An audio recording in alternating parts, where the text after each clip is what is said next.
स्वरूपाय स्वामिने तापहारिणे स्थापकाय च धर्मस्य सर्वधर्म स्वरूपिणे अवतारो वरिष्ठाय रामकृष्णाय ते नमो। नमस्कार। गड़िया श्री रामकृष्ण अष्टमे उपस्थित भक्तबिंदर के आमार श्रद्धा नमस्कार कृतज्ञता ज्ञापन करी। आमी कथा दिएछिलाम जड़ासागर ठाकुरबाड़ी और निवेदिता के निये द्वितीय पर्वटा एक मासेर मध्येई शेष करब, ना हले मन थेके दूरे चले जाबे।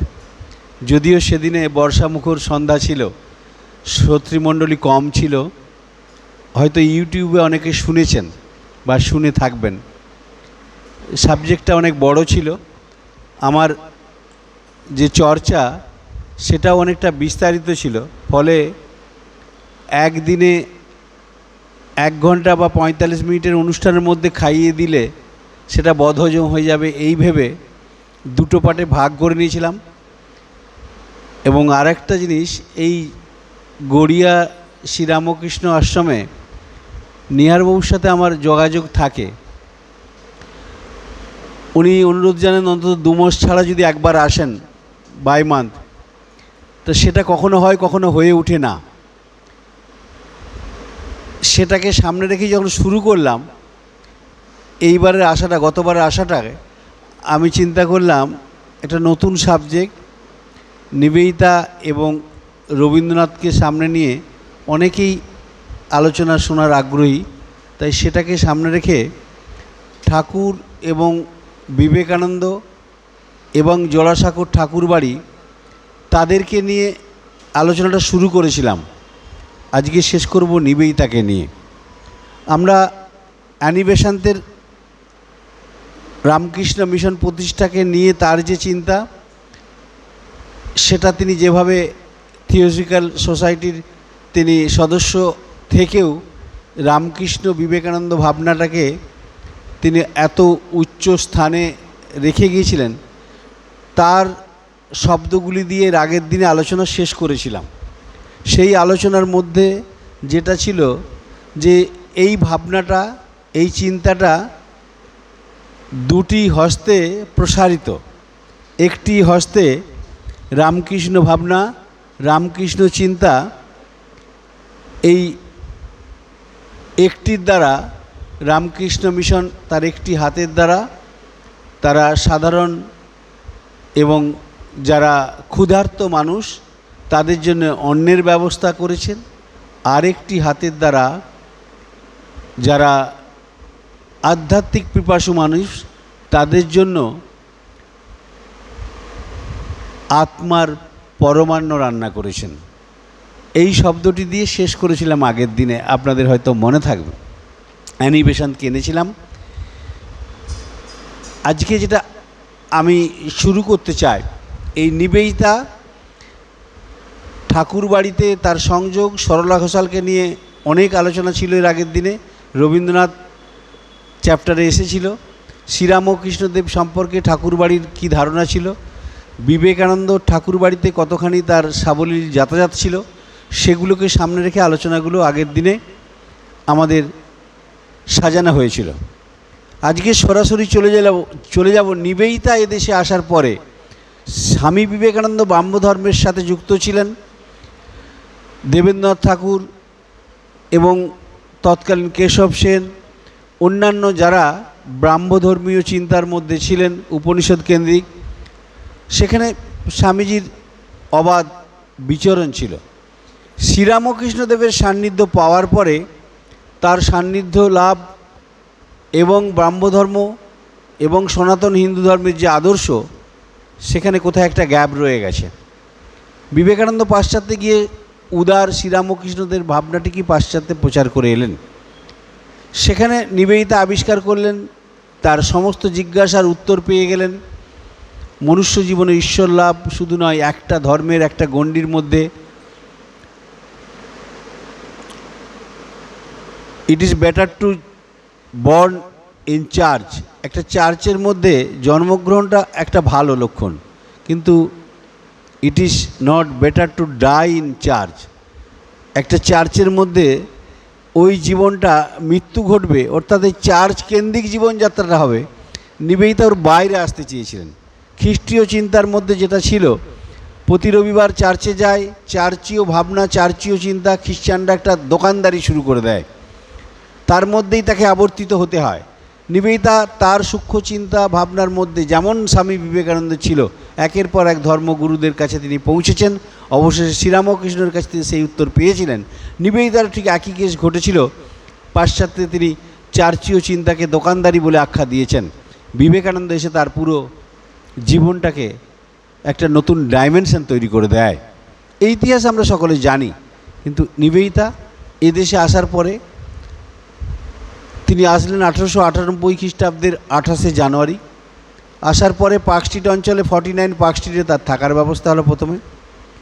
আর তার 14-15 দিনের মাথায় 14ই ফেব্রুয়ারি 1898 খ্রিস্টাব্দে পাশ্চাত্য থেকে আর 2 মহিলা এদেশে আসলেন। তাদের নাম সারা বুল এবং ম্যাকলাউড। এরা আসলেন কার সাথে? শারদানন্দজির সাথে আসলেন 14ই ফেব্রুয়ারি, অর্থাৎ 15 দিনের গ্যাপ। তারা এসে কোথায় উঠলেন? তাদের সাথে নিবেদিতার কিন্তু খুব একটা পরিচয় বা কিছু সেরকম জানা এবং তাদের সাথে যে যোগসূত্র আগে ছিল সেরকম ছিল না। নিবেদিতা 49 পার্ক স্ট্রিটে রইলেন। এরা চৌরঙ্গিতে কন্টিনেন্টাল হোটেলে তারা উঠলেন, কাছাকাছি। এইবারে যোগসূত্রটা কীরকম দেখুন। নিবেদিতা এদেশে আসার পরে নর্থ ক্যালকাটা এবং রামকৃষ্ণ বিবেকানন্দ, মা সারদা দেবী এবং ব্রাহ্ম বিদ্যালয়গুলি যেসব রয়েছে ওখানে, সেসবগুলিকে লক্ষ্য রেখে তিনি ব্রিটিশ শাসক যারা পার্ক স্ট্রিট অঞ্চলটাই সাহেবরা থাকতো তখনকার দিনে, এ দেশটা তারা শাসন করছে। কলকাতা তাদের রাজধানী। কলকাতার পার্ক স্ট্রিট বা আশেপাশের জায়গাগুলিতে বিদেশি অর্থাৎ ব্রিটিশ সাহেব মেমদের বসবাস, এটা স্বাভাবিক। ডান দিকটায় যদি চলে যায় উত্তর কলকাতার দিকে, নিবেদিতার আদর্শ, চিন্তা, বিশ্বাস সেই দিকেই লক্ষ্য।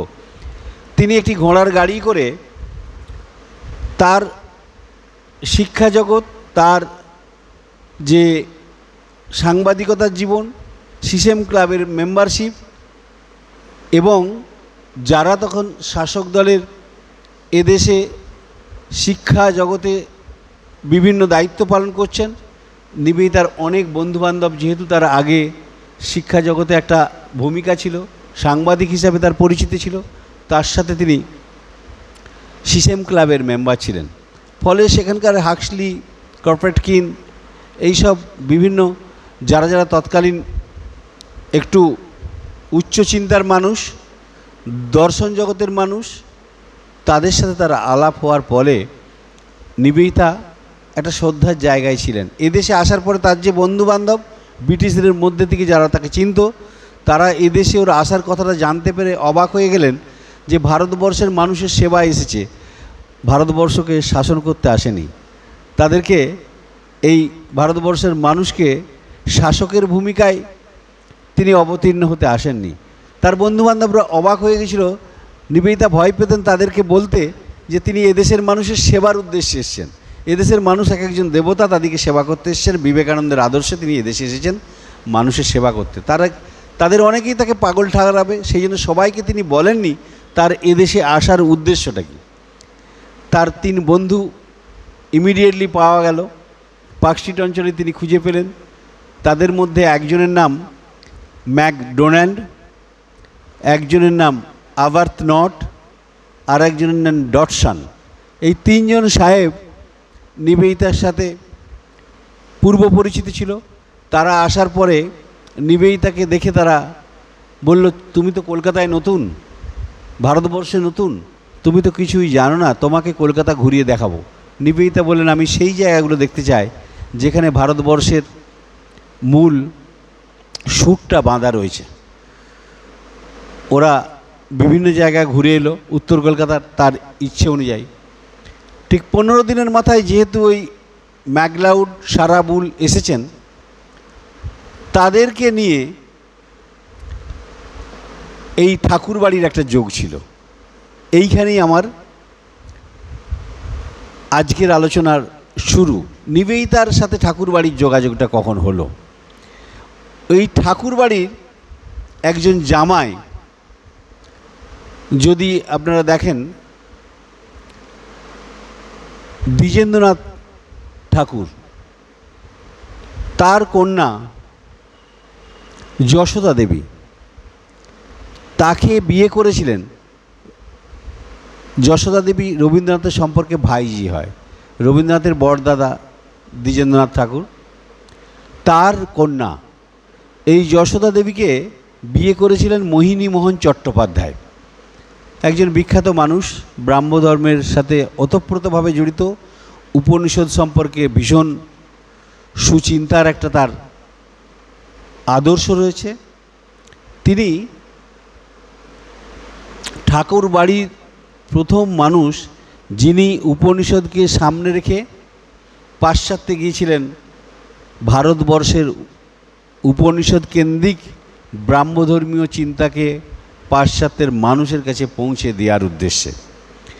এই মোহিনীমোহন চট্টোপাধ্যায় 1886 থেকে 1888 খ্রিস্টাব্দ, ঠাকুরের যে বছর শরীর যায় 1886, এই 2 বছর ব্যাপী পাশ্চাত্যে উপনিষদ কেন্দ্রিক ব্রাহ্মধর্মের প্রচার করতে গিয়েছিলেন। সেখানে তার আলাপ হয়, ওই যে দুজন মহিলার কথা বললাম, 14 ফেব্রুয়ারি তারা এদেশে আসলো, একজন ম্যাকলাউড আর একজন হচ্ছে সারাবুল। এই সারাবুলের স্বামীর নাম হচ্ছে অলিবুল। অলিবুল হচ্ছেন তৎকালীন একজন বিখ্যাত পাশ্চাত্যের সেতারবাদী। তিনি বিভিন্ন অনুষ্ঠানে, বিভিন্ন হলে তার সেতার বাদনের জন্য প্রচুর ভিড় পড়ে যেত তাকে দেখার জন্য। এই মোহিনীমোহন চট্টোপাধ্যায় যখন উপনিষদের ক্লাস করতেন, তখন সারাবুল এবং তার স্বামী অলিবুল মোহিনীমোহন চট্টোপাধ্যায়ের উপনিষদ কেন্দ্রিক ব্রাহ্মধর্মীয় চিন্তার শ্রোতা হিসাবে যেতেন প্রত্যেকটি হলে। ফলে তাদের সাথে একটা সখ্যতা তৈরি হয়।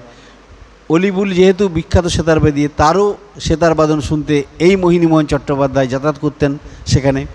ফলে ওদের সাথে একটা হৃদ্যতা তৈরি হয়। অরিজিনালি ফ্রম মোহিনীমোহন চট্টোপাধ্যায়, জোড়াসাঁকোর ঠাকুর বাড়ি। এইবারে যখন ওরা আসলো, ম্যাকলাউড এবং সারাবুল এদেশে আসলো, তাদের সাথে যোগাযোগ ছিল রবীন্দ্রনাথের পরিবারের, যে আমরা কলকাতায় যাচ্ছি। মোহিনীমোহন চট্টোপাধ্যায় ছুটে চলে আসলেন ওই কন্টিনেন্টাল হোটেলে। তারা এসে 14 তারিখে আসলেন। 17 তারিখে তারা ঠিক করলেন এর মধ্যেই 14, 17 আর নিবেদিতার 28 জানুয়ারি, এর মধ্যে নিবেদিতার সাথে স্বামীজি যোগসূত্র করে দিয়েছেন ওই 2 মহিলারও। তাদেরকে নিয়ে ঠাকুরবাড়ির মোহিনীমোহন চট্টোপাধ্যায় কলকাতা ঘুরিয়ে বাঙালি হিসাবে দেখাবার দায়িত্ব তিনি গ্রহণ করলেন। এই সূত্রে তারা কোথায় কোথায় গেলেন, প্রথমে তখন বেথুন স্কুল হয়ে গেছে, বেথুন দেখালেন, ঠাকুরমার পাঠশালা, ব্রাহ্ম বিদ্যালয়, এই সবগুলোই দেখালেন। আর জগদীশচন্দ্র বসুর স্ত্রী অবলা বসু এবং তার বোন লাবণ্যপ্রভা বসু, তারা একটি বিদ্যালয় খুলেছিলেন। সেই বিদ্যালয়টি দেখতে গিয়েছিলেন নিবেদিতা এবং এই মহিলার ত্রয় বলা যেতে পারে, এই 3 জনেই দেখতে গিয়েছিলেন। তারা এই সবগুলি দেখার পরে ওদের মধ্যে সখ্যতা তৈরি হয় এবং নিবেদিতাও ঠাকুর বাড়িতে ওদের সাথে যাতায়াত শুরু করেন। ঠাকুর বাড়ির তখন ঐশ্বর্য, একটা সম্ভ্রম আলাদা, দারোয়ান রয়েছে, যে কেউ বাড়িতে প্রবেশ করতে পারবেন না। যে বাড়িতে একদিন শ্রীরামকৃষ্ণদেব গেছেন, যে বাড়িতে একদিন স্বামী বিবেকানন্দ গেছেন, দীপু তার বন্ধু ছিল, এরা সব শ্রীরামকৃষ্ণদেবকে কেউ বা উপহাসাস্পদ তৈরি করেছিল, শক্তির মা কালীর আরাধক পূজক হিসাবে, আর অনেকে আবার তাকে শ্রদ্ধার চোখেও দেখতেন। দেবেন্দ্রনাথ ঠাকুরের কাছে যাতায়াত ছিল। নিবেদিতা যখন এসেছেন তখনও দেবেন্দ্রনাথ ঠাকুর বেঁচে আছেন। দেবেন্দ্রনাথ ঠাকুর 1905 সালে শরীর যায়। দেবেন্দ্রনাথ ঠাকুরের কাছে নিবেদিতা যাতায়াত করতেন, তার খুব ভালো লাগতো। ওই বাড়িতে মোহিনীমোহন চট্টোপাধ্যায় নিয়ে গিয়ে সবারই সাথে আলাপ করিয়ে দেয়। ওই বাড়ির প্রতিভা অন্যরকম, কেউ আইসিএস, কেউ বা সঙ্গীতজ্ঞ, কেউ বা শিল্পাচার্য। ও বাড়ির প্রতিভার শেষ নেই, এত সন্তান, এত প্রতিভা। ওই ঠাকুর বাড়িকে কেন্দ্র করে একটা নবজাগরণের সব দিককার উন্মেষ ঘটেছিল, এটা অস্বীকার করার উপায় নেই। ওই বাড়িতে যাওয়ার ফলে রবীন্দ্রনাথ, যার 6 বছর বয়সে শ্রীরামকৃষ্ণদেবকে দেখার সৌভাগ্য ছিল ওই বাড়িতে, সেই রবীন্দ্রনাথ নিবেদিতার প্রতি আকর্ষিত হন। অবনীন্দ্রনাথ ঠাকুর শিল্পাচার্য, তিনি নিবেদিতার প্রতি আকর্ষিত হন। এই রবীন্দ্রনাথ ওই বাড়িতে মাঝে মধ্যেই নিবেদিতাকে ডাকতে শুরু করলেন। এবং রিজেল নেম, আমরা যে নিবেদিতার যে সমস্ত বইগুলি তৎকালীন দিনের পাই, আত্মপ্রাণা মাতাজি, মুক্তিপ্রাণা মাতাজি, রিজেল নেম, যেটা পরবর্তীকালে নারায়ণী দেবী অনুবাদ করেছিলেন রিজেল নেমের বইটিকে। রিজেল নেম নিবেদিতার বান্ধবী স্থানীয় ছিলেন, সুইজারল্যান্ডের বাসিন্দা। তিনি নিবেদিতার উপরে একটা অসাধারণ বই লিখেছিলেন প্রথমের দিকে। সেই বইয়ের মধ্যে তিনি লিখছেন যে রবীন্দ্রনাথের সাথে নিবেদিতার প্রথম আলাপ ঘটে 1898 খ্রিস্টাব্দের ডিসেম্বর মাসে। এই কথাটা আমার গবেষণায় মিলছে না, কারণ ওই প্রথমের দিকে ফেব্রুয়ারি মাসে নিবেদিতা জানুয়ারি ফেব্রুয়ারির মধ্যেই আলাপ হয়ে গেছে ঠাকুর বাড়ি। রিজেল নেমের চিন্তার মধ্যে ছিল গিরিশ ঘোষের মাধ্যমে ডিসেম্বর মাসের কোনো একটা সময় নিবেদিতার সাথে রবীন্দ্রনাথের আলাপ ঘটে। তার উপলক্ষ ছিলেন গিরিশচন্দ্র ঘোষ। এ কথাটা সঠিক নয়, সেটা রিজেল নেমের বই যারা পড়েছেন তারা এই ভুলটি সংশোধন করে নেবেন। আমার চিন্তাতে অন্তত সেটি আত্মপ্রকাশ করছে বা করেছে, আমার অনেক লেখাতেও রয়েছে তা। এই রবীন্দ্রনাথ নিবেদিতার প্রতি আকৃষ্ট হন। নিবেদিতা 16 নম্বর বোসপাড়া লেনে যখন আসলেন, অন্যান্য মেম সাহেবদের মতনই তার সাথে বন্ধুত্ব করার জন্যই রবীন্দ্রনাথ যান। কারণ ঠাকুর বাড়ির অনেকেই বিদেশে যাচ্ছে তখন। তার ইচ্ছে তার মেয়ে তিনটির মধ্যে ছোট কন্যার নাম মীরা দেবী, বড়টির নাম মাধুরীলতা, দ্বিতীয়টির নাম রেণুকা দেবী, তৃতীয় কন্যা রবীন্দ্রনাথের মীরা দেবী। মীরা দেবীর তখন 7-8 বছর বয়স। তাকে তিনি নিবেদিতার কাছে নিয়ে গেছেন বাগবাজারে। সখ্যতা তৈরি হওয়ার পরই তো নিয়ে যাওয়া সম্ভব, নাহলে তো সম্ভব নয়। তার ইচ্ছেটা কখন প্রকাশ পাবে? তার যদি সখ্যতা সেরকম না জন্মে, কি করে তার কাছে আবদার করবে আমার মেয়েকে তোমার মতো মেম সাহেব বানিয়ে দাও বা তোমার মতো বিদেশি ভাষাটা ভালো করে শিখিয়ে দাও? সেই সখ্যতার তৈরি হয়েছে বলেই যেতে পেরেছিলেন রবীন্দ্রনাথ। গিয়ে যখন পৌঁছালেন, নিবেদিতা ওর দিকে তাকিয়ে রইলেন, কি চাইছেন বুঝতে পারছেন না। আমি আমার ছোট কন্যাকে এনেছি, উপযুক্তভাবে তৈরি করে দাও। নিবেদিতা তার যে জীবনীকার, রবীন্দ্রনাথের বিদেশি জীবনীকারের নাম আপনারা জানেন, টমসন সাহেব। সেই টমসন সাহেব লিখেছেন এক জায়গাতে, নিবেদিতা তাকে পরবর্তীকালে বলেছেন, আর কাউকে পেলেন না রবীন্দ্রনাথ, ঠাকুর বাড়ির ওই ছোট্ট শিশুটিকে বিদেশি মেম মানাবার জন্য আমাকেই ঠাউরালেন। এটা নিবেদিতা নিজে টমসন সাহেবকে বলেছেন।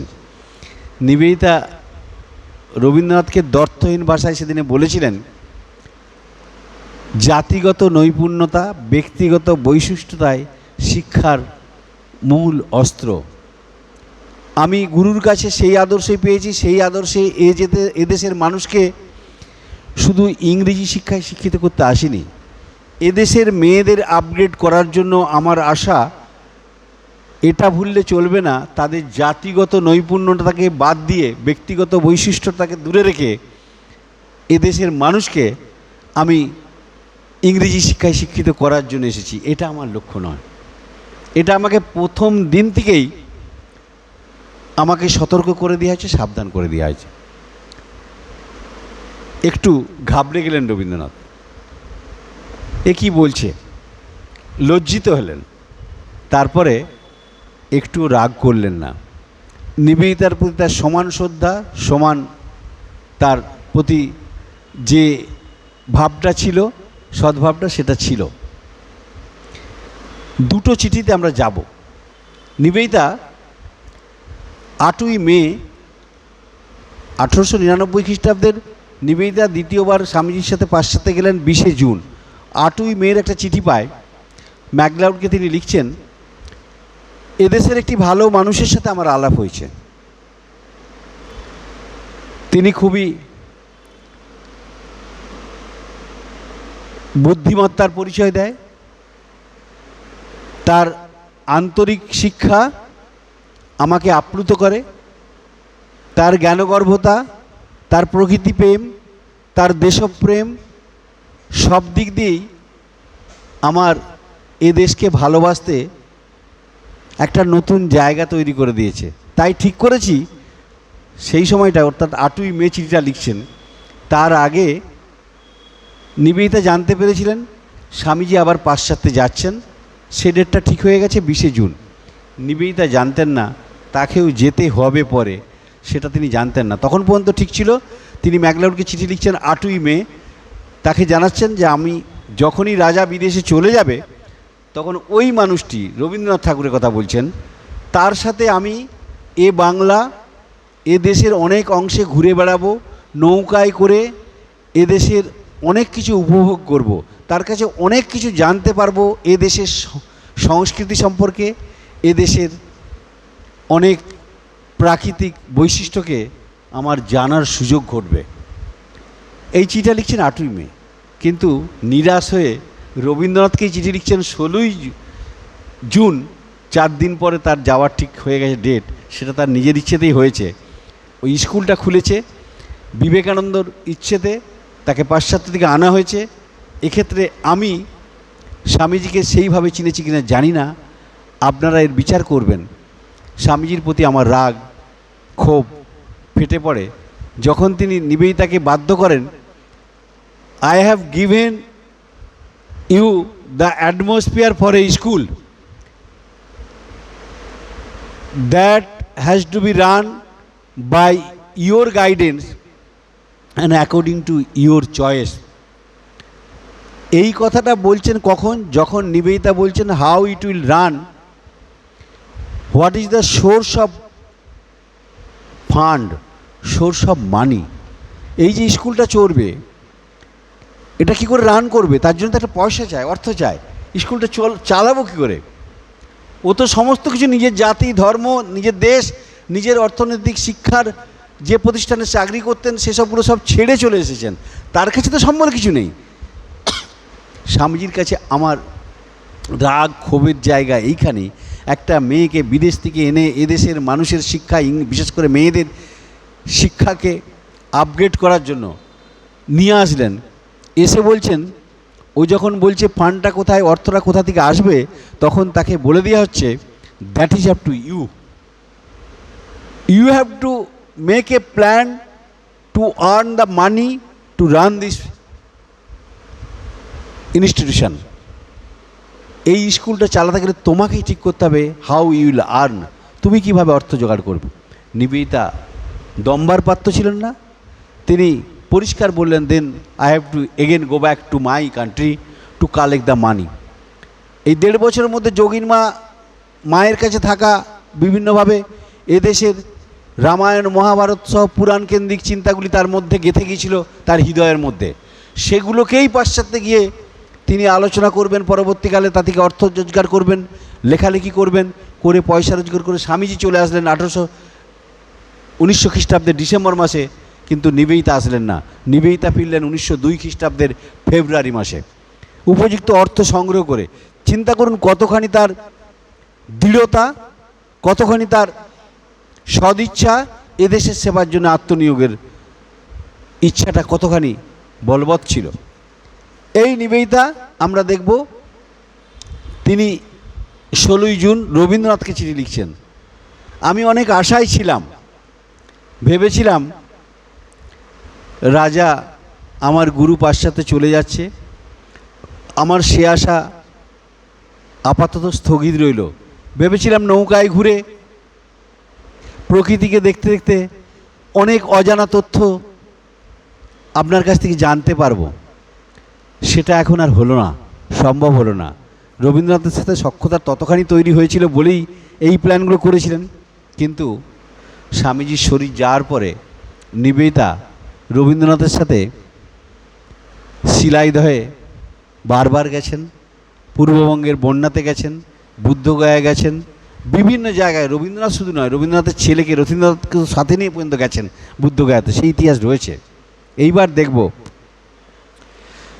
রবীন্দ্রনাথকে নিয়ে তার চিন্তা ব্রাহ্মধর্মের মধ্যে মেশা, শ্রীরামকৃষ্ণ কেন্দ্রিক স্বামী বিবেকানন্দের ভারতীয় সনাতন আদর্শের প্রেক্ষাপটে দাঁড়িয়ে নিবেদিতাকে তিনি প্রথম থেকেই বলছেন, তুমি ব্রাহ্মধর্মের মধ্যে মিশে যাও।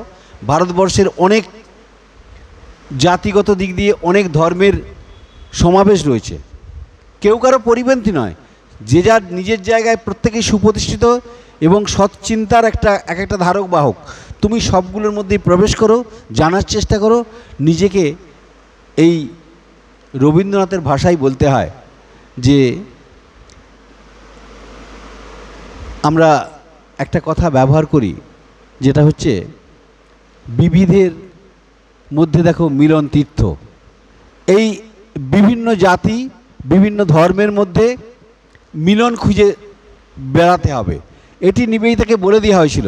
স্বামীজি বলেছেন প্রত্যেকের মধ্যে প্রবেশ করবে, প্রত্যেকের মধ্যে প্রবেশ করে জানার চেষ্টা করবে, তার মধ্যে সত্যতা এবং লক্ষ্যটা প্রত্যেকের এক। বিবিধের মধ্যে মিলন তীর্থ রচনা করার জন্যই নিবেদিতাও যেন সচেষ্ট ছিলেন। নিবেদিতাকে স্বামীজি বলছেন, যাও যাও ব্রাহ্মধর্মের মধ্যে প্রবেশ করো। 1 জানুয়ারি 1899 খ্রিস্টাব্দের একটা চিঠি রয়েছে, ম্যাকলাউডকে দিচ্ছেন নিবেদিতা। তাতে তিনি বলছেন, রাজা বলছেন যাও ব্রাহ্মধর্মের মধ্যে প্রবেশ করো। শুধু তাই নয়, তুমি তোমার বাড়িতে চায়ের আসর বসাও, আমি যাব সেখানে অংশগ্রহণ করব। আসলে নিবেদিতাকে দিয়েই তার পুরাতন ব্রাহ্মধর্মের চিন্তার সাথে সনাতন আদর্শ শ্রীরামকৃষ্ণদেবের ভাবনা, যেটা পাশ্চাত্যে গিয়ে তিনি উগরে দিয়েছেন, তার সাথে একটা তিনি মিলন ঘটাবার চেষ্টা করছেন ভায়া নিবেদিতা। নিবেদিতা সেই দায়িত্ব পুরোপুরি পালন করার জন্য আমরা দেখব 28 জানুয়ারি 1899 খ্রিস্টাব্দে নিবেদিতার বাড়িতে 16 নম্বর বোসপালেনে চায়ের আসর বসানো হয়। সেখানে রবীন্দ্রনাথ রয়েছেন। রবীন্দ্রনাথ সেখানে 3টে গান করেছিলেন, ব্রাহ্মসঙ্গীত গিয়েছেন। ছিলেন পিবি রায়, যিনি ওই দ্বারকানাথ রায়, যে ডিএন রায় নিবেদিতা যে বাড়িতে তার শরীর যায় দার্জিলিংয়ে, রায় ভিলা যেটিকে বলা হয়, তার যিনি মালিক ছিলেন দ্বারকানাথ রায়, তার ভাই তখনকার দিনে বিখ্যাত প্রেসিডেন্সি কলেজের প্রথম বাঙালি অধ্যক্ষ, তার স্ত্রী মিসেস রায়, মোহিনীমোহন চট্টোপাধ্যায়, তরুণ মুখার্জি, এইরকম বেশ কয়েকজন মিলে নিবেদিতার বাড়িতে চায়ের আসরে যান। স্বামীজি ডক্টর সরকারকে নিয়ে গিয়ে পৌঁছালেন, এগুলি সব রয়েছে। সেখানে স্বামীজি খুব গম্ভীরভাবে ছিলেন। সেখানে তিনি ওই লণ্ঠনের বা হারিকেনের আলোর মধ্যে আলো আঁধারি পরিবেশে ব্রাহ্মধর্মের উদ্দেশ্য এবং সনাতন আদর্শের কী উদ্দেশ্য সেটা নিয়ে আলোকপাত করেছিলেন। আর রবীন্দ্রনাথ অসাধারণ কয়েকটি ব্রাহ্ম সঙ্গীত গেয়েছিলেন। তার মধ্যে একটা অসাধারণ গান ছিল, বেলা গেল তোমার পথ চেয়ে, শূন্য ঘাটে একা আমি, পার করে দাও খেয়ার নেয়। অর্থাৎ খেয়ার মধ্যে আমাকে পার করে দাও। এই গানটার মধ্যে লাস্টে দুবার ও শান্তি কথাটা রয়েছে পরের স্তবকগুলোর মধ্যে। এইটা নিবেদিতা চিঠিতে লিখেছে যে এই ও শান্তিটা আমাকে ওই গানটার মধ্যে এত আপ্লুত করেছিল, আমি ওর মধ্যে শান্তির ঠিকানা খুঁজে পেতাম। সেই চায়ের আসর ছাড়াও নিবেদিতাকে নিয়ে বারবার তিনি চায়ের আসর বসাতে বলতেন এদের সাথে, ব্রাহ্মধর্মীয় মানুষদের সাথে একটা সংযোগ স্থাপনের জন্য নিবেদিতাকেই বেছে নিয়েছিলেন। নিবেদিতাও আপ্রাণ চেষ্টা করতেন, কিন্তু একটা ঘটনা ঘটল। 1 জানুয়ারি চিঠিতে আমরা এটা পেলাম, স্বামীজি তাকে বারবার ওর মধ্যে প্রবেশ করতে বলছেন, ব্রাহ্মধর্মের মধ্যে, রবীন্দ্র চর্চার মধ্যে। কিন্তু 12 এপ্রিল, মাত্র 4 মাসের মাথায় নিবেদিতা একটা চিঠি দিচ্ছেন ম্যাকলাউডকে। স্বামীজি ওকে বলছেন এত বেশি নিবেদিতা ওই রবীন্দ্র পরিবারের মধ্যে ঢুকে গেছেন, সেখান থেকে তাকে টেনে বার করে নিয়ে আসার চেষ্টা করছেন স্বামীজি। তাকে তিনি এমন কিছু কথা বলেছেন, ম্যাকলাউডকে চিঠি লিখছেন, রাজা কি পাগল হলো? কদিন আগে আমাকে বলল ওর মধ্যে প্রবেশ করে যেতে, ব্রাহ্মধর্মের মধ্যে সাবলীলভাবে প্রবেশ করো, আবার বলছে এই মুহূর্তে তুমি যদি ওইখান থেকে বেরিয়ে না আসো, আমি এই তোমাকে সতর্কের ঘণ্টা বাণীটা বাজাতেই থাকবো যতক্ষণ না তুমি ওখান থেকে বেরিয়ে আসবে। তুমি জানো না এই পরিবারটা সিঙ্গার রসে বঙ্গদেশকে অভিষিক্ত করেছে, তাই তোমাকে সতর্কের বার্তাটা আমি দিয়ে রাখছি, তুমি যত তাড়াতাড়ি সম্ভব ওখান থেকে দূরত্ব তৈরি করো। কেন এটা হলো, কেন তিনি করলেন স্বামীজি? আসলে নিবেদিতা যেই উদ্দেশ্যে আসা, সেই উদ্দেশ্য থেকে তিনি দূরে সরে যাচ্ছিলেন। ব্রাহ্মধর্মের মধ্যে স্বামীজিও তো একদিন ছিলেন। বিশ্ব চিন্তার মধ্যে শ্রীরামকৃষ্ণদেবের উদার ভাবনার মধ্যে প্রবেশ করার পরে সেগুলো তার কাছে নিছকই এক একটা ছোট জায়গার পরিচয় বহন করছিল। শ্রীরামকৃষ্ণদেবের উদার ভাবনার কাছে সবেরই জায়গা রয়েছে। তার হৃদয় দুয়ারে সমস্ত ধর্মের, সমস্ত চিন্তার, সমস্ত ভাবনার মিলন তীর্থ রচনা করে দিয়ে গেছেন শ্রীরামকৃষ্ণদেব। দ্যাটস ওয়াই নিবেদিতাকে সেই সতর্কটা স্বামীজিকেই শোনাতে হয়েছিল। স্বামীজি চলে গেলেন 1902 খ্রিস্টাব্দের 4 জুলাই। 12 জুলাই সাউথ সুবারবান স্কুল ভবানীপুরে স্বামীজির একটা স্মরণসভা হচ্ছিল, প্রথম স্মরণসভা। সেখানে নিবেদিতা বক্তা, রবীন্দ্রনাথ সভাপতি।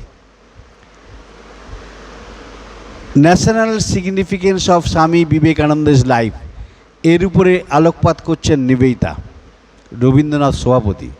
রবীন্দ্রনাথ হাসছেন, অনেক চিন্তাভাবনার মধ্যে বারবার তার পরিপুষ্টতা লাভ হচ্ছে, নিবেদিতাকে নিয়ে নতুন চিন্তার সঞ্চার হচ্ছে। আগে ভেবেছিলেন অন্যান্য ওই মেমদের মতনই, বিদেশিদের মতনই, সে আর একটা মেম। দিন দিন যত যাচ্ছে তত তিনি অবাক হচ্ছেন, এ সাধারণ নয়, এ অসাধারণ। এর মজ্জায় মজ্জায়, অস্তিতে অস্তিতে ভারতীয়ত্ব সংরক্ষিত হচ্ছে, তার দ্বারাই তার পথ চলা। বিদেশি মেমদের মতো থেকে একটু তার আলাদা পথ চলা। স্বামীজির কথা রবীন্দ্রনাথের মনে পড়ছে, ঠিক ঠিক সিলেকশন, তাই তাকে এদেশে এনেছিলেন। সরলার ক্ষেত্রেও নিবেদিতা, স্বামীজি বলেছিলেন ওর এডুকেশন ইজ পারফেক্ট। নিবেদিতাকে স্বামীজি নিজে বলেছেন সরলা ঘোষাল সম্পর্কে। সেই সরলা ঘোষালকে নিয়ে অনেক স্বপ্ন ছিল স্বামীজির, ঠাকুরবাড়ির। এটাকে নিয়েই তিনি পাশ্চাত্যে মেয়েদের প্রতিনিধিত্ব করার জন্য, ব্রাহ্মধর্ম এবং উপনিষদ কেন্দ্রিক চিন্তাটা প্রচারের জন্য সরলা ঘোষালকে সিলেক্ট করেছিলেন। তার অনেক ব্যাকগ্রাউন্ড ছিল, সেগুলো আমি বলিনি, বলতে চাইছিও না, সেটা অনেকটা বিস্তারিত হবে বলে সেখানে আমি যাচ্ছিও না। কিন্তু নিবেদিতা এই রবীন্দ্র পরিবারের মধ্যে প্রবেশ করার পরেও আমরা দেখব রবীন্দ্রনাথের তাদের সখ্যতা। আর ওই 1902 খ্রিস্টাব্দের 12 জুলাই রবীন্দ্রনাথ মুচকি মুচকি হাসছেন। বিবেকানন্দ সম্পর্কে যে ন্যাশনাল সিগনিফিকেন্স আলোচনার মধ্যে প্রবেশ করে গেলেন, দুর্দান্ত একটা বক্তৃতা দিলেন, সবাই উদ্গ্রীব হয়ে শুনলেন। বিবেকানন্দের জীবনবাণী এদেশের যুব সমাজের জন্য কি কাজে লাগবে সেগুলো নিবেদিতা থরে থরে সাজিয়ে দিলেন যুব সমাজের জন্য। কিন্তু রবীন্দ্রনাথের অন্য ভাবনা। তিনি সরাসরি তাকে জিজ্ঞাসা করলেন, what is your next plan of action, what you will do. তোমার সামনে পাহাড়টা ভেঙে চুরমার হয়ে গেল, যাকে সামনে রেখে তোমার জীবনের তুমি বাজি ধরেছিলে, এদেশে এসেছিলে, এদেশের সেবায় আত্মনিয়োগ করেছিলে, তুমি কি এখন আর এদেশে থাকবে, না তুমি তোমার দেশে ব্যাক করবে? নিবেদিতা দ্ব্যর্থহীন ভাষায় সময় না ব্যয় করে সঙ্গে সঙ্গে উত্তর দিয়েছিলেন,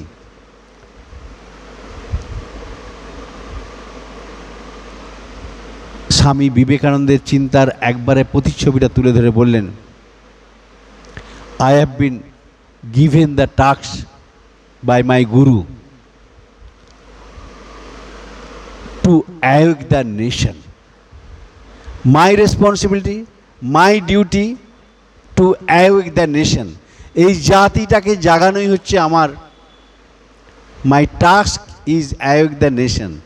আমার কাজটাই গুরু আমায় দিয়ে গেছে এই জাতিটাকে জাগাতে। রবীন্দ্রনাথ হোঁচট খেলেন, অবাক হলেন। তিনি বললেন, উপযুক্ত উত্তরাধিকারীকে রেখে গেছেন। ব্রজেন্দ্রলাল শীল সেই জন্যই বোধহয় বলতে পেরেছিলেন পরবর্তীকালে। ব্রজেন্দ্রলাল শীল, যিনি ঢাকা ইউনিভার্সিটি এবং ভারতবর্ষে অবিভক্ত হিন্দুস্তানের অনেকগুলো ইউনিভার্সিটি তিনি উপাচার্য ছিলেন, ভীষণ পণ্ডিত মানুষ। এই ব্রজেন্দ্রলাল শীল বলছেন, নিবেদিতা হচ্ছেন স্বামী বিবেকানন্দের উপসংহার, এই শব্দটা ব্যবহার করেছেন ব্রজেন্দ্রলাল শীল মহাশয়। আমরা চলে আসি নিবেদিতাতে। নিবেদিতা রবীন্দ্রনাথকে নিয়ে, নিবেদিতার যেমন সখ্যতা স্বপ্ন, তাকে নিয়ে গেছেন শিলাইদহে, সেগুলো দেখছেন কিভাবে গ্রামের চাষিদের মধ্যে প্রবেশ করে যাচ্ছেন, গ্রাম্য মহিলাদের বাড়িতে গিয়ে নাড়ু তৈরি করে খাচ্ছেন, তাদের খাবারের মধ্যে ভাগ বসাচ্ছেন, চাষিদের সাথে নাঙল ধরে পেছনে পেছনে দৌড়াচ্ছেন মাঠে মাঠে, পদ্মার ধারে দাঁড়িয়ে সূর্য অস্ত দেখছেন, মাঝিদের গানের সুর কানে ভেসে আসছে। রবীন্দ্রনাথ শিখিয়ে দিচ্ছেন এই বাংলার ঐতিহ্য, এই বাংলার জীবনবাণী ওই মাঝিদের মধ্যে লুকিয়ে রয়েছে। সাহিত্যিক কবি রবীন্দ্রনাথ তাকে বাংলার আলাদা ডেফিনেশন তৈরি করে দিচ্ছেন, নিবেদিতা সেগুলি উপভোগ করছেন এবং নিবেদিতাকে রবীন্দ্রনাথ তো লক্ষ্য করছেন, আবিষ্কার করছেন যে একে যা ভাবছিলাম, গুরুকে ভালোবেসে তার প্রতি শ্রদ্ধা জানাতে, তার দেশকে ভালোবেসে এদেশে আসা, সেটা সঠিক নয়। ওর অন্তরে গেঁথে রয়েছে ভারতীয় মর্মবাণী, তার ফলেই সে এই কাজগুলি করতে সক্ষম হচ্ছে। নিছক ভারতপ্রেমী তার গুরুর জন্যে নয়, অন্তর আত্মায় তিনি ভারতবর্ষেরই যেন সুসন্তানের ভূমিকা পালন করছেন। আমরা দেখব নিবেদিতাকে নিয়ে যখন তিনি রবীন্দ্রনাথ ওই শিলাইদহে ঘুরে বেড়াচ্ছেন, রোজ অধিকারী পরিবার, গুরুচরণ অধিকারী তাদের বাড়িতে থাকছেন নিবেদিতা, রবীন্দ্রনাথের জমিদারি দেখছেন। রবীন্দ্রনাথকে রোজ তিনি, রবীন্দ্রনাথের সাহিত্য চর্চা ভাবনা তো একটু অন্যরকম, তাকে যেই তার সংস্পর্শে আসুক না কেন রবীন্দ্রনাথের সাহিত্য প্রেমে, কবিত্ব প্রেমে আকর্ষিত হতেই হবে। নিবেদিতা তাই ঘটেছে। তিনিও শিক্ষা জগতের মানুষ, শিক্ষার মর্ম তিনি বুঝেন। রবীন্দ্রনাথকে রোজ বায়না করতেন মৌলিক গল্প বলার জন্য। রবীন্দ্রনাথ বনফুল বলাই মুখোপাধ্যায়কে বলেছেন এক জায়গায়, বলাই মুখোপাধ্যায় পরে এটা লিখেছেন, যে এত রোজ রোজ নতুন মৌলিক গল্প কোথায় পায়? রবীন্দ্রনাথ বলছেন, আমি ঠিক করলাম ওর মধ্য থেকেই গল্প বার করে নেব, অর্থাৎ নিবেদিতার মধ্য থেকেই গল্প বার করে নেব। নিবেদিতার মধ্যে আইরিশ সৈনিকের চরিত্র তৈরি করলেন, একদিকে বিবেকানন্দ, একদিকে নিবেদিতা, গোরা চরিত্রের সৃষ্টি করলেন রবীন্দ্রনাথ।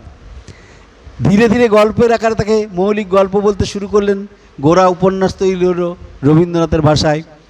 সেখানে যদি গোরা উপন্যাস আপনারা পড়েন, দেখবেন দুটো চরিত্র রয়েছে। এই গোরার মধ্যে সুচরিতা আর গোরা, তাদের মধ্যে একটা প্রেম সঞ্চার হয়েছে, ভালোবাসার মধ্যে।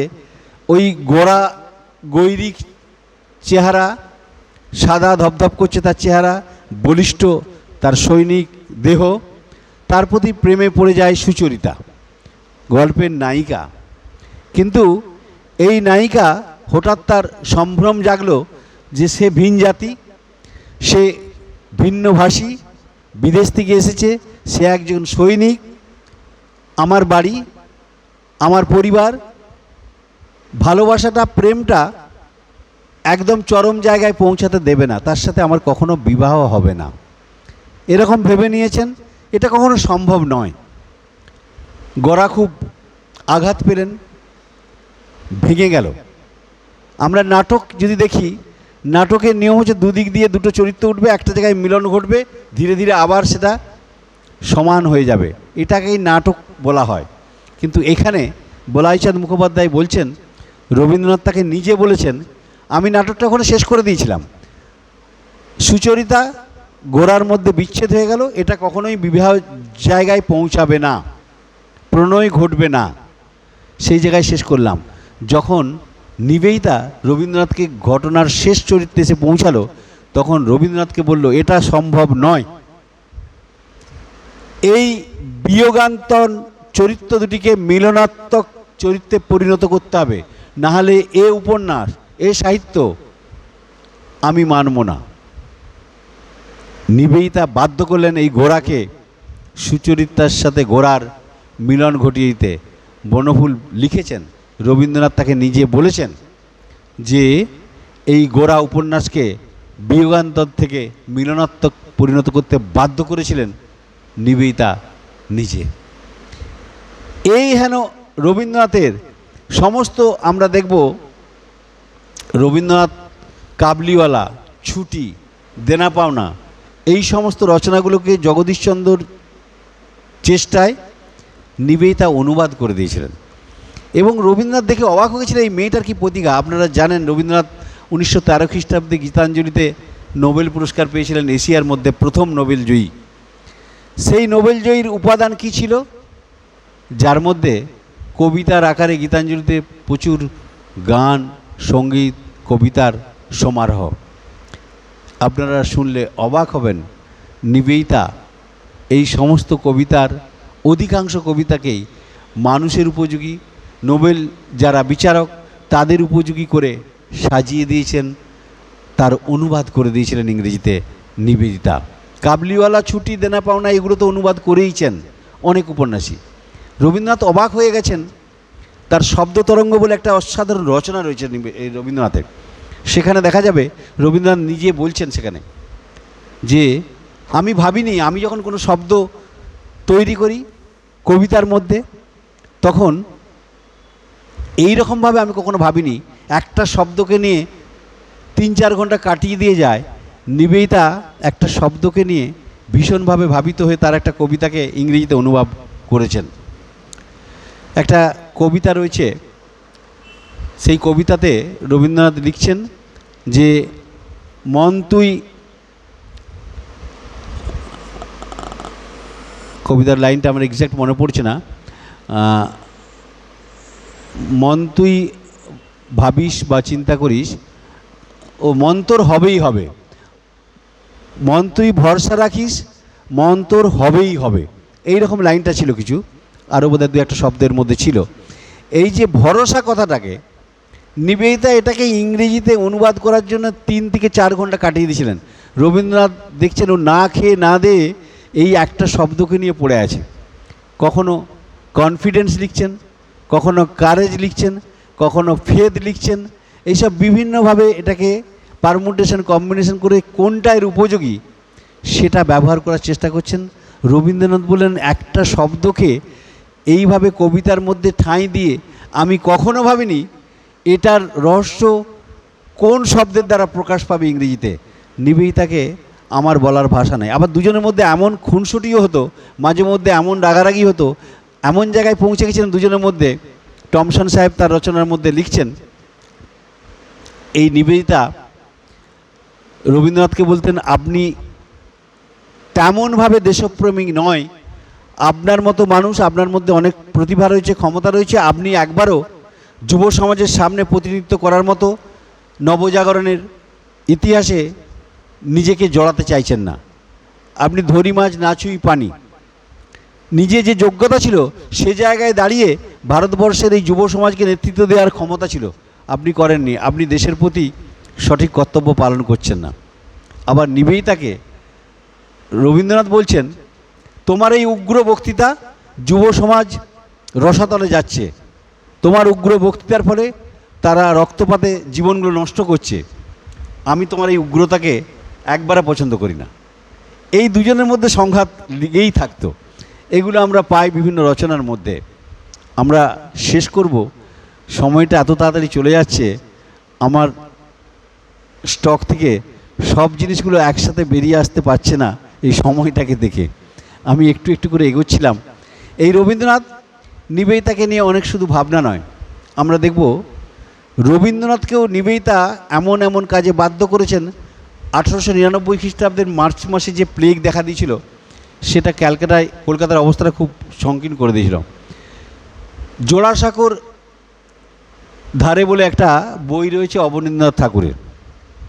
সেখানে অবনীন্দ্রনাথ ঠাকুর লিখছেন, আমার কাকা রবি ঠাকুর এবং নিবেদিতা, আমাদের বাড়িতে একটা হসপিটাল তৈরি করা হয়েছিল প্লেগের চিকিৎসার জন্য। কলকাতার সম্ভ্রান্ত পরিবারের মানুষেরা, যাদের অর্থ আছে তারা চলে যাচ্ছে, যারা মধ্যবিত্ত মানুষ, যাদের অর্থ নেই, তারা কলকাতায় পচে পচে মরছে প্লেগে। সেই জন্যে ঠাকুর বাড়িতে আমরা একটা হসপিটাল করলাম। অবনীন্দ্রনাথ ঠাকুর লিখছেন, আমার কাকা রবি কাকা এবং নিবেদিতা পাড়ায় পাড়ায় চুন বিলি করছে, রাস্তা পরিষ্কার রাখছে, এগুলি কাকা নিবেদিতাকে নিয়ে করছেন। আর এই টমসন সাহেব যে রবীন্দ্রনাথের জীবনী লিখেছেন, তিনি লিখছেন, that year plague was broken out in Calcutta, relief work started by Nivedita, assisted by Tagore. Rabindranath টেগরের কথা বলা হচ্ছে।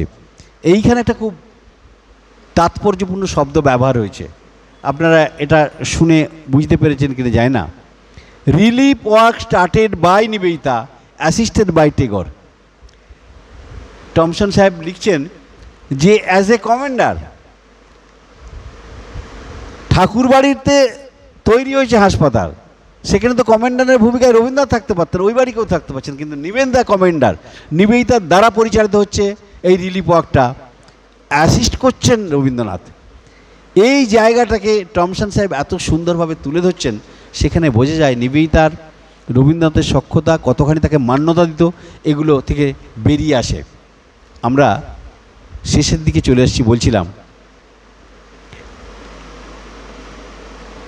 নিবেদিতা সম্পর্কে এমন জায়গা রবীন্দ্রনাথের হৃদয়ে তৈরি হয়ে গেছিল।